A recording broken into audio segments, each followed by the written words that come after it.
motor yang lengkap serba serbi. Fungsi banyak yang motor lain tak ada tau. Inilah Zontes 368G. Ini yang low seat punya.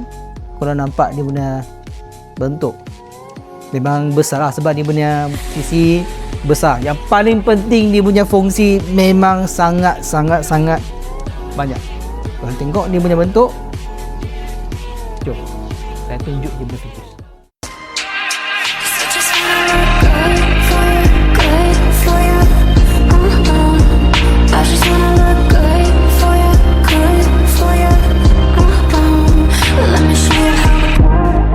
Enjin datang 368cc, single cylinder 4 stroke. Enjin pakai CVT. Inilah bunyi dia.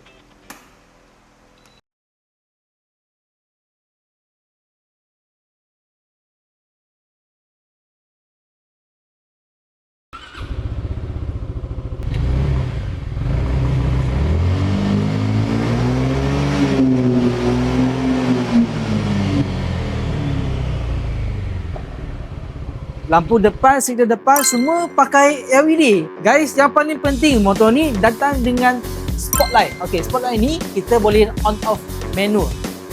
Lampu belakang, signal belakang pun LED juga.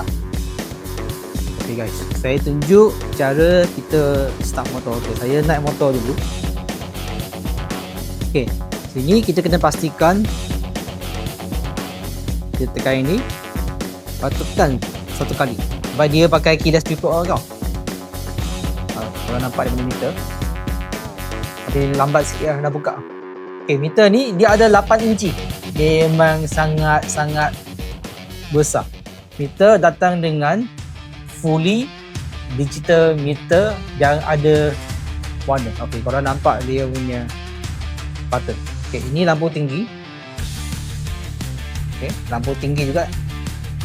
Okay, saya cuba start motor. Lampu tinggi, double signal.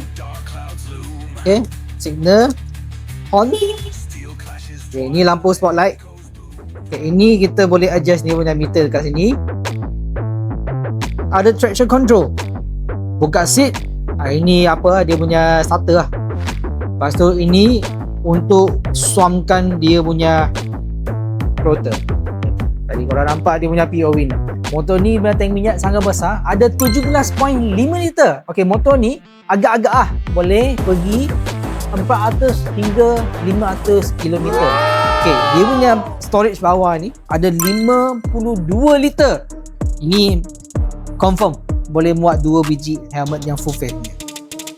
Tayar depan ada ABS, tayar belakang pun ada ABS. Yang paling penting motor ni ada traction control. Ketinggian seat motor ni ada 795mm. Memang agak tinggi lah sebab motor ni 300 lebih cc punya motor. Okey, berat dia ada 198 kg. Saya cuba tolak motor ni bagi korang tengok. Okey, dia punya handle masa saya pulas handle dia dah lock. Tadi kalau kita nak unlock, ini auto lock tau.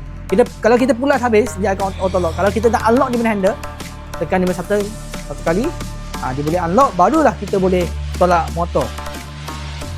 Agak berat juga motor ni. Kalau korang tengah ushat X-Max 250, korang boleh tengok motor ni. Sebab apa? Sebab dia punya features jauh beza daripada X-Max. Harga lebih kurang macam X-Max. Korang boleh dapat motor macam ni, fungsi jauh beza. Memang banyak fungsi ni. Kalau korang tak percaya kan, korang boleh datang kedai saya, tengok motor ni depan mata korang. Kalau korang perasan, video kali ni saya tak ada sebut banyak fungsi motor ni sebab saya dah buat video. Okey, video dekat sini korang boleh pergi tengok.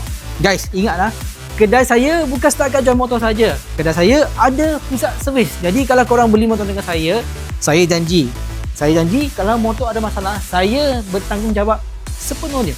Ini sangat penting. Kita jumpa nanti. See you guys.